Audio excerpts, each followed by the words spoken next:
여러분 안녕하십니까? 아잔초이TV의 아잔초이입니다.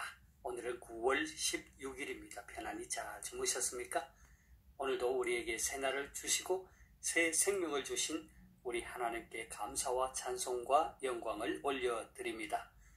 그리고 오늘도 바이블 365와 함께 이 하루를 시작하시는 여러분을 축복합니다. 오늘 하나님께서 우리에게 주시는 말씀은 9월 16일 제259구 제자의 길 고난을 감당함 고린도후서 4장 17절 말씀입니다. 오늘 말씀을 제가 먼저 한국어 성경으로 읽어드리겠습니다. 고린도후서 4장 17절 말씀. 우리가 잠시 받는 환난에 경한 것이 지극히 크고 영원한 영광에 중한 것을 우리에게 이루게 함이니. 자, 오늘의 말씀을 제가 중국어로 읽어드리겠습니다. 哥林多后书4章17节，我们这至战至轻的苦楚，要为我们成就极重无比永远的荣耀。 자, 제가 중국어 성경을 해설해 드리겠습니다. 哥林多后书4章17节， 고린도후서 4장 17절 말씀입니다. 我们这至战至轻的苦楚，至战至轻。 자, 至战至轻이란 말은 아주 짧고 아주 가벼운 그런 뜻이죠. 苦楚하면 고초입니다.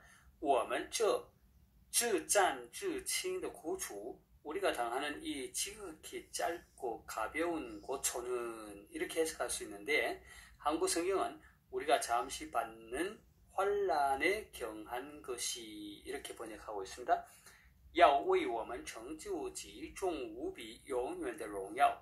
成就란 말은 성취하다죠. 极重无比 하면 비교할 수 없이 지극히 무겁다. 永远的荣耀, 영원한 영광이죠. 要为我们成就极重无比永远的荣耀. 비교할 수 없이 지극히 무거운 영원한 영광을 성취하려 합니다. 자, 한국 성경은 지극히 크고 영원한 영광에 중한 것을 우리에게 이루게 함이니 이렇게 번역하고 있습니다. 자, 다시 한번 중국어 성경을 전체적으로 정리하겠습니다. 哥林多后书4章17节, 고린도후서 4장 17절 말씀. 我们这至战至轻的苦楚, 우리가 잠시 받는 환난에 경한 것이 要为我们成就极重无比永远的荣耀, 지극히 크고 영원한 영광에 중한 것을 우리에게 이루게 함이니. 자, 되겠습니까? 사랑하는 여러분, 오늘의 말씀은 사도 바울이 복음 전도자로서 겪어야 했던 수많은 고난과 환난 그리고 핍박 가운데서도 낙심하지 않았던 이유가 되는 말씀입니다. 자, 사도 바울은 오늘의 말씀 앞에 16절에서 이렇게 말합니다. 그러므로 우리가 낙심하지 아니하노니 우리의 그 사람은 낡아지나 우리의 속 사람은 날로 새로워지도다 했습니다. 여기서 우리는 사도 바울이 낙심하지 않는다고 한 말을 주목하게 됩니다. 사도 바울은 고린도후서 4장을 시작하면서도 낙심하지 않는다는 말을 했습니다. 1절을 함께 보겠습니다. 그러므로 우리가 이 직분을 받아 긍휼하심을 입은 대로 낙심하지 아니하고 했습니다. 비록 사도 바울이 1절과 16절에서 동일하게 낙심하지 않는다는 표현을 썼지만 그 의미에 있어서는 약간의 차이가 있습니다. 다시 말해서 1절에서는 복음의 직분의 영광스러움 때문에 낙심하지 않는다고 말한 것이고, 반면 16절에서 낙심하지 않는다는 말은 1절에서 말한 것과 다른 차원의 말입니다. 그렇다면 사도 바울이 16절에서 낙심하지 않는다고 한 이유는 무엇일까요? 자, 우리는 먼저 16절 말씀이 그러므로 라는 말로 시작하고 있다는 것에서 그 단서를 찾을 수 있습니다. 무슨 뜻입니까? 그렇습니다. 사도 바울이 환난과 핍박 가운데서 낙심하지 않을 수 있었던 이유를 16절 앞의 말씀, 곧 14절의 말씀에서 찾아볼 수 있습니다. 14절을 함께 보겠습니다. 주 예수를 다시 살리신 이가 예수와 함께 우리도 다시 살리사 너희와 함께 그 앞에 서게 하실 줄을 아노라. 그러니까 이 말은 사도 바울이 고난과 죽음의 상황 속에서도 낙심하지 않고 오히려 믿음을 가지고 복음을 증거할 수 있었던 이유입니다. 다시 말해서 사도 바울은 그가 비록 현세에서는 죽임을 당한다 할지라도 주 예수를 다시 살리신 하나님께서 자신을 다시 살리실 것, 곧 부활을 확신하였기 때문입니다. 이 확신이 있었기에 그는 어떠한 고난도 마다하지 않고 온갖 환난과 시련을 감내했던 것입니다. 사도 바울이 온갖 환난과 핍박 속에서도 낙심하지 않았던 두 번째 이유를 우리는 16절 하반절에서 찾아볼 수 있습니다. 16절 하반절을 함께 보겠습니다. 그러므로 우리가 낙심하지 아니하노니 우리의 겉사람은 낡아지나 우리의 속사람은 날로 새로워지도다. 자, 여기서 말하는 겉사람은 고린도후서 4장 여러 곳에서 표현한 질그릇, 몸, 죽을 육체 등과 같은 것을 가리키며 성경의 다른 부분에서는 옛사람이라고 볼 수 있습니다. 그러니까 겉사람은 피조물로서 죽을 운명에 처해 있는 인간 존재로서 이 세대의 사람을 가리키는 것입니다. 반면에 속사람이란 것은 새로운 피조물, 새 사람과 동일한 의미이며 믿음으로 거듭난 사람을 가리키죠. 그러니까 우리의 겉사람은 끊임없는 고난과 수고로 인하여 닳아 없어지고 쇠약해지지만 우리의 속사람은 마치 씨앗이 썩어짐으로 그 속에서 새싹이 터나오는 것과 같이 날마다 갱신되는 것과 같습니다. 이것은 우리가 성령으로 말미암아 영광에서 영광으로 더욱더 변모되어 간다고 말하는 것과 같은 맥락입니다.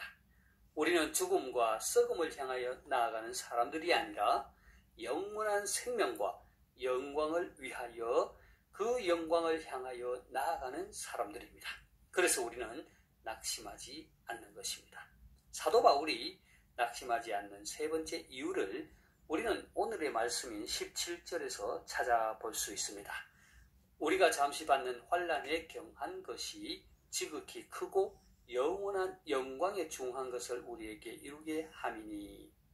자, 사도 바울은 여기에서 잠시 받는 환난에 경한 것과 지극히 크고 영원한 영광에 중한 것을 대비합니다. 현실 속에서는 환난이 무거운 것으로 인식되겠지만 바울은 오히려 그것은 경한 것이며 잠시 받는 환난이라고 말합니다. 중국어 성경에서와 같이 지극히 짧고 지극히 가벼운 것이라고 말하는 것입니다. 아니 어떻게 사도 바울은 환난과 핍박을 그렇게 잠시 받는 가벼운 것으로 말할 수 있었을까요? 한번 생각해 보세요. 우리가 비록 사도 바울이 겪었던 것과 같은 환난과 핍박이 아니라 할지라도 우리의 삶 가운데 겪게 되는 고난이나 괴로움 혹은 힘든 일을 만나게 되면 그 고난의 끝이 언제 올지, 그 힘든 일이 언제 끝날지 모를 정도로 길게 느껴지지 않습니까? 그리고 그 고난을 감내하기에는 너무도 힘들고 무거운 짐으로 여겨지지 않습니까? 그런데 어떻게 환난과 핍박을 잠시 일시적인 것으로 생각할 수 있을까요? 가벼운 것으로 여길 수 있을까요? 그렇습니다. 그것이 가능한 이유는 영원한 영광에 중한 것을 바라보았기 때문입니다. 인간적인 관점에서 고난이란 것은 힘들고 버거운 것이지만 장차 복음으로 얻게 될 영원한 하나님 나라의 영광에 비하면 아무것도 아니라는 것입니다. 이 세상의 고난은 한시적이고 잠깐에 불과하다는 것입니다. 그래서 사도 바울은 로마서 8장 18절에서 이렇게 말했습니다. 생각하건대 현재의 고난은 장차 우리에게 나타날 영광과 비교할 수 없도다. 자, 그리고 오늘의 말씀 바로 뒷절인 고린도후서 4장 18절에서도 이렇게 말합니다. 우리가 주목하는 것은 보이는 것이 아니요 보이지 않는 것이니 보이는 것은 잠깐이요 보이지 않는 것은 영원함이라 했습니다. 사랑하는 여러분, 혹시 여러분 가운데 고난과 핍박을 당하는 분이 있습니까? 믿음의 삶을 산다는 것으로 말 못할 아픔이나 고난을 겪고 있는 분이 있습니까? 오늘의 말씀을 기억하시기 바랍니다. 영원한 영광에 중한 것을 바라보며 오늘의 고난과 핍박을 이겨낼 수 있기를 소망합니다. 제가 오늘의 말씀을 다시 한번 읽고 마치도록 하겠습니다. 고린도후서 4장 17절 말씀.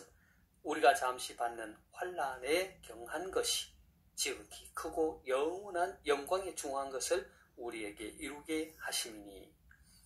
哥林多后书4章17节，我们这至战至轻的苦楚，要为我们成就极重无比永远的荣耀。 하나님께서 여러분에게 복 주시기를 원합니다. 愿神赐福大家，明天再见，내일 다시 뵙겠습니다.